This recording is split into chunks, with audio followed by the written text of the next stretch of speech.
ఆడవాళ్ళు మేల్కొనాలి. ఈ షార్ట్ ఎందుకు చేస్తాను అంటే ఆడవాళ్ళందరూ నిద్రపోతున్నారు అనేది కాదు, నిద్రపోవడం వాళ్ళ జన్మ హక్కు. దాని గురించి తర్వాత మాట్లాడదాం మనం.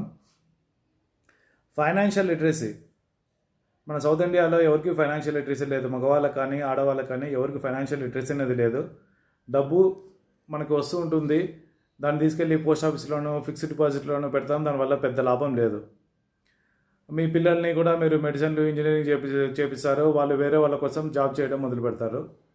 వాళ్ళు కూడా సేవింగ్స్ చేసుకుంటారు, మళ్ళీ పోస్ట్ ఆఫీస్లోనూ లేకపోతే రియల్ ఎస్టేట్లో పెడతారు. బట్ నార్త్ ఇండియా సైడ్ అంతా స్టాక్ మార్కెట్లో ఇన్వెస్ట్ చేస్తుంటారు. స్టాక్ మార్కెట్లో ఇన్వెస్ట్ చేయడం ఆడవాళ్ళకి కూడా సాధ్యమే, అది తప్పకుండా మీరు చేయాలి. సో ఈక్విటీలోనే కాదు, మ్యూచువల్ ఫండ్స్లోనూ పెట్టచ్చు. ఇప్పుడు స్మాల్ కేస్ అని బాగా రన్ అవుతుంది, దాంట్లోనే మీరు డబ్బు ఇన్వెస్ట్ చేయండి. ఫైనాన్షియల్ ఇండిపెండెన్సీ అనేది అచీవ్ చేయండి.